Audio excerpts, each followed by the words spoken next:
Bom, agora o segundo trabalho é da Luísa Prochnik, mestranda também daqui da PUC-Rio. O título é Mídia, Futebol e Identidade. Mestre, aqui está como... É verdade, desculpa, já defendeu, tá certo. Mídia, Futebol e Identidade Nacional, expressão de um estilo brasileiro através da imprensa esportiva.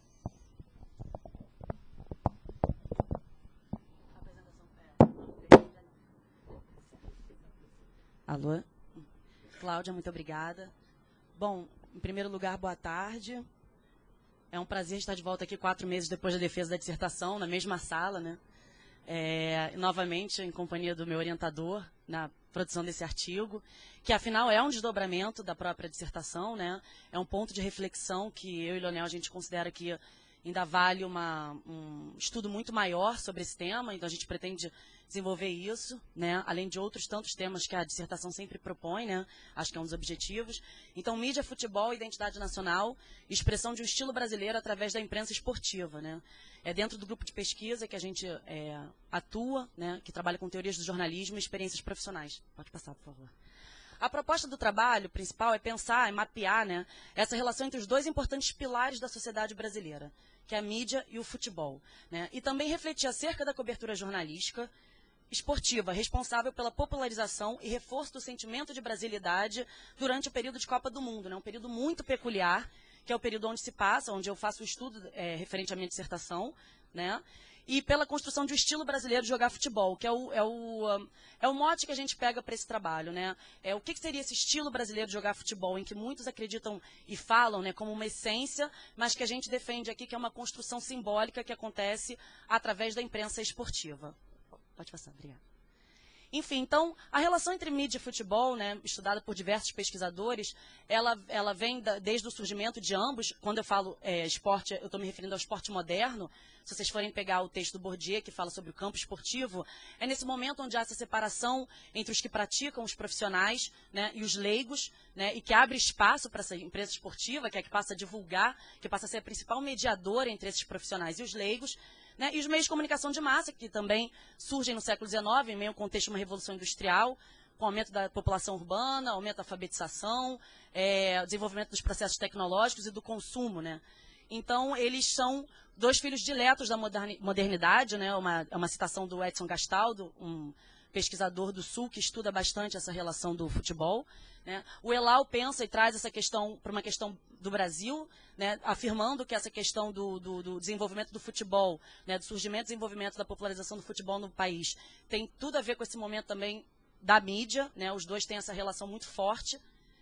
Eu não vou entrar nisso no momento, mas é uma relação que é muito consolidada pela televisão, com o tempo, né, anos depois. Mas, enfim, a gente está falando de um período um pouco anterior a isso, no caso. E um momento muito peculiar da Copa do Mundo, né, que é onde se passa esse estudo, que a Copa do Mundo é um momento chave assim, do futebol. Né? O futebol, como a gente, dentro dessa questão de esporte moderno, futebol espetáculo, né, que é um contexto onde há um reforço do sentimento de nacionalidade, né, através desse confronto entre as nações. Né? E no Brasil, até pela grande importância que o futebol tem na construção de uma identidade nacional, é um momento muito peculiar no Brasil que é pensado por importantes antropólogos. Né? Pode seguir, por favor. Né? Eu trago aqui 3 questões da Simone Guedes, que é uma antropóloga que chegou a trabalhar com Da Mata, né, que é um dos pioneiros nesse estudo da sociedade, da relação entre sociedade e esporte, no caso do futebol também, né, ele faz importante trabalho sobre isso, e a Simone Guedes também. Né? Então, eu trago 3 questões que ela trabalha, assim, alguns artigos dela, né, que há um determinado momento em que a seleção se torna, de fato, um símbolo importante da nação, né? É um momento em que ela se torna um principal veículo para a construção dessa identidade nacional, né? No caso do Brasil, né? Então, essa apropriação do futebol pelo Brasil na sua realização enquanto nação. A gente pode pegar como um exemplo, né? Eu e o Leonel, né, na dissertação, a gente desenvolve essa questão cronológica das Copas do Mundo e a relação entre as Copas, acontecimentos das Copas e a mídia, né? Então, você pode pegar, por exemplo, a Copa de 50, quando a derrota é uma derrota da nação né? Não é só uma derrota de uma seleção, de um time, é uma derrota do país, né? É algo interessante para quem tiver vontade de estudar esse tema, já que em 2014 a gente vai ver se acontece do mesmo jeito, né? Se o Brasil ainda pode, se a seleção brasileira ainda é o Brasil, ou se há uma separação, enfim, isso é uma proposta já de alguns pesquisadores, né? E ela também traz essa questão da importância da imprensa esportiva, né? Como reforço do sentimento de brasilidade, na ativação da memória de campanhas anteriores.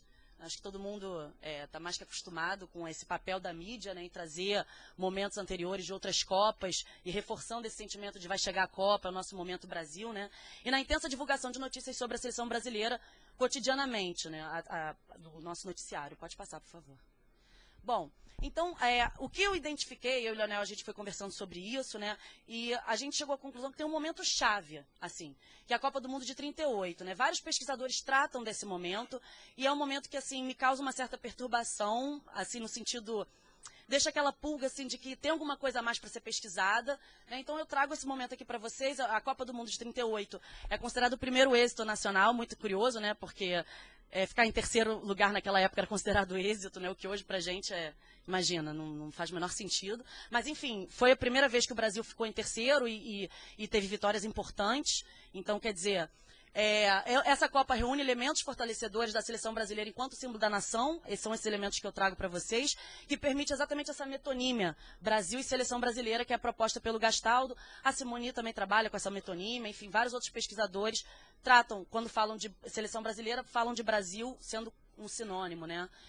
O contexto político da era Vargas, então tinha essa força da integração, centralização política. O governo investiu na seleção brasileira, era um representante de fato da nação. A Copa do Mundo foi na França, né, de 38. A questão do contexto social, foi a época que o Gilberto Frei lançou seu livro, um livro de grande importância, Casa Grande Senzala, que tem essa desconstrução das ideias pessimistas e racistas, né? O Freire traz essa discussão muito à tona, da questão da importância do negro para a constituição da sociedade, no momento em que vários pesquisadores diziam que o Brasil não tinha muito jeito mesmo, porque afinal é um país que tem negros e miscigenação, então não vai para frente. O Freire desconstrói isso, então é um momento importante, considerando que dentro do processo de profissionalização do futebol, né, que acontece também mais ou menos nesse período, os negros ganham um papel muito importante, inclusive na Copa de 38 é o grande ídolo negro, né, que é o Diamante Negro, né, que ganha esse apelido, acho que é depois da Copa, na verdade, agora isso eu não me lembro exatamente, mas acho que é uma construção pós-Copa. O contexto futebolístico, né, a profissionalização que acontece em 33, e a Copa de 38, novamente como um momento chave, porque a primeira Copa em 30 tem um racha entre Rio e São Paulo, só vão jogadores do Rio. A segunda só leva os jogadores amadores, ainda está nesse momento confuso. A Copa de 38 é a primeira vez que se levam jogadores profissionais mesmo. E é a primeira vez que a Copa é narrada ao vivo pelo rádio, né?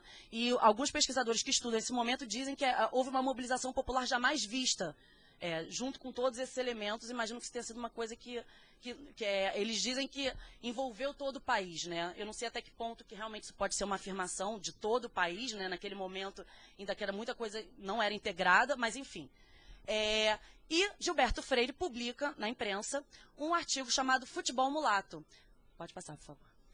Esse artigo é tido como diversos pesquisadores como um momento chave dessa construção simbólica do tal estilo brasileiro de jogar futebol, né? Então, o que é esse estilo brasileiro de jogar futebol, que as pessoas gostam de defender como essência, né? Então, a importância do negro, a importância da miscigenação no esporte, né? Então, ele fala da coragem de se mandar finalmente uma seleção afro-brasileira, pela primeira vez, não ficar escondendo um país que é miscigenado através de só jogadores brancos ou mesmo mulato claros para esconder a realidade, né? Essa questão do novo estilo de jogar, me parece contrastar com um dos europeus. Freire faz esse contraste, que é um contraste comum, né, que a gente vai ver agora no exemplo da Copa de 2010, entre um estilo europeu e um estilo brasileiro, né? Então, qualidade surpresa, né, a inventividade, a manha, a astúcia, a rapidez, a espontaneidade individual, são temas que a gente encontra até hoje nos relatos sobre o estilo brasileiro de jogar futebol. Os nossos passes, eu sublinho aqui algumas partes que eu acho importantes, né? Os floreios com a bola, dança, capoeira, o estilo brasileiro, e a afirmação verdadeira do Brasil, né? Essa que é a grande defesa. Então, esse artigo foi publicado em 38, logo após uma importante vitória da seleção brasileira sobre a Tchecoslováquia na época, né?